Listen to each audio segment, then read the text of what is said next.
Everyone, आपको मालूम है कि मोस्ट ऑफ स्टूडेंट्स को नर्सिंग फाउंडेशन पढ़ने में दिक्कत क्यों होती है? बिकॉज वो जो है नर्सिंग फाउंडेशन को बेसिक से नहीं पढ़ते। तो हम जो है वो नर्सिंग फाउंडेशन को बेसिक से पढ़ेंगे और उसके बेसिक जानने की कोशिश करेंगे ताकि हमें क्या है कि नर्सिंग फाउंडेशन ईजिली पढ़ी जा सके। उसके लिए मैंने एक छोटा सा वीडियो बनाया है जिसमें मैं नर्सिंग फाउंडेशन के बेसिक्स को कवर करूँगा। तो हम स्टार्ट करते हैं कुछ बेसिक टर्मिनोलॉजी से। सबसे पहले हम पढ़ेंगे डेफिनेशन क्या है नर्सिंग की, ठीक है। तो जो नर्सिंग की डेफिनेशन है उसको हमने 3 पार्ट्स में डिवाइड किया है ताकि हमें वो डेफिनेशन इजीली समझ आ सके कि नर्सिंग की डेफिनेशन क्या है। पहले हमने नर्सिंग को डिवाइड किया है आर्ट में, साइंस में और गोल में। 3 चीज़ें नर्सिंग को हमने आर्ट, साइंस और गोल में डिवाइड किया, ठीक। पहला जो है आर्ट, उसमें क्या क्या आता है? जब हम बोलते हैं नर्सिंग इज ए आर्ट, उसमें आती हैं 3 चीज़ें, ठीक। केयरिंग, कंपैशन एंड एम्पैथी, ठीक। अब नर्सिंग में आर्ट का क्या काम है, हम उसके तहत हम इसको देखेंगे, ठीक। जब हम बोलते हैं नर्सिंग इज ए आर्ट, उसमें आता है केयरिंग।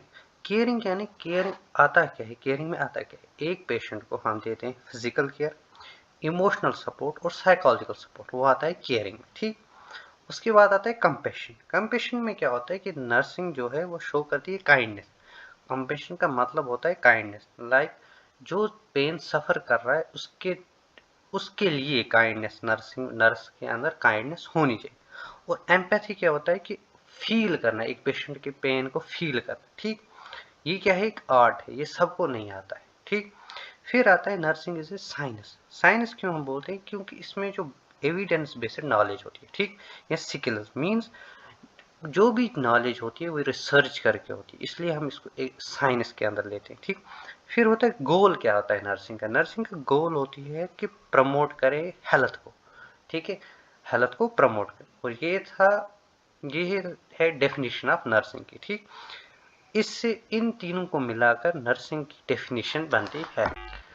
हमने जो है डेफिनेशन पढ़ी, अब हम जो डेफिनेशन में से उन सब कॉन्सेप्ट जो हमने 3 पार्ट्स डिवाइड किए थे, उन तीनों पार्टों को मिलाकर एक डेफिनेशन बनती है, वही अब हम पढ़ेंगे। जिसमें क्या बोला जाता है कि नर्सिंग जो है वो तीनों का सम है, लाइक ये आर्ट है, उसके साथ साथ ये साइंस भी है जो कि क्या है? एविडेंस बेस्ड, ठीक। और इसमें आता क्या क्या आता है? इसमें आता है कंपैशन, एम्पैथी और डेडिकेशन, ठीक। और ये सब चीजें जब मिलके ये बनाती है नर्सिंग प्रोफेशन को एक डायनेमिक प्रोफेशन। क्या बनाती है? एक डायनेमिक प्रोफेशन, ठीक। इसके बाद आता है फ्लोरेंस नाइटिंगेल। उनका क्या कंट्रीब्यूशन था? उनके बारे में हम इलाबोरेशन में पढ़ेंगे नेक्स्ट वीडियो में, बिकॉज ये वीडियो छोटी रहने वाली है, इसलिए हम नेक्स्ट वीडियो में इनके बारे में अच्छे से पढ़ेंगे। तो इनका क्या व्यू था नर्सिंग के बारे में? इन्होंने बोला था कि नर्सिंग जो है वो आर्ट है, ठीक। क्या है? आर्ट। अगर हमें, और उन्होंने बोला था अगर हमें इसको आर्ट बनाना है तो हमें क्या करना है? हमें चाहिए डिवोशन चाहिए, ठीक। हमें क्या चाहिए? डिसिप्लिन चाहिए, फिर जाकर ये एक आर्ट बन सकता है, ठीक।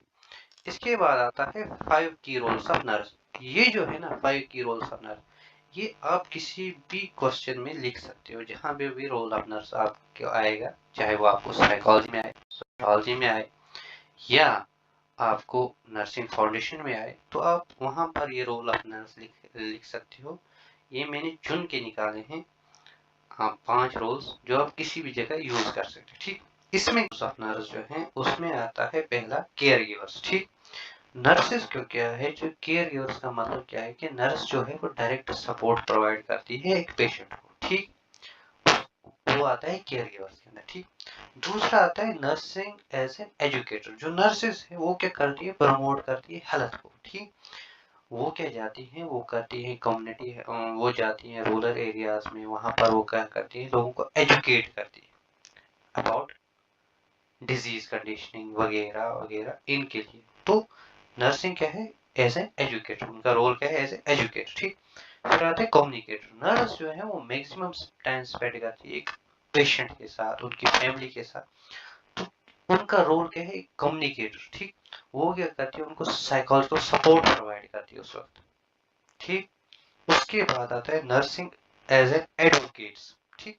मतलब वो क्या करती है, वो करती है प्रोटेक्ट पेशेंट के राइट्स को, ठीक। फिर आता है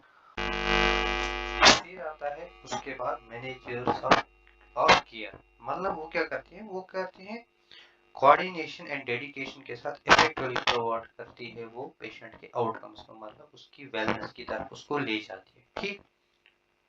इलनेस कंटिन्यू, इसमें एक और चीज आती है इलनेस वेलनेस कंटिन्यू, वो मैं आपको नेक्स्ट वीडियो में पढ़ाऊंगा। यहाँ पर मैं आपको बताऊंगा कि हेल्थ वर्सेस इलनेस कंटिन्यू है क्या चीज।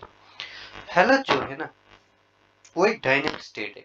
मतलब डायनेमिक क्यों है ये, इसको हम ये नहीं बोलते ये स्टैटिक है, ये डायनेमिक है। बिकॉज आप कभी ठीक होते हो और कभी बीमार होते हो, मतलब कभी आप ऑप्टिमल वेलनेस पे होते हो और कभी आप सीरियस इलनेस की तरफ जाते हो, इसीलिए इसको हम बोलते हैं health is a dynamic state, ठीक।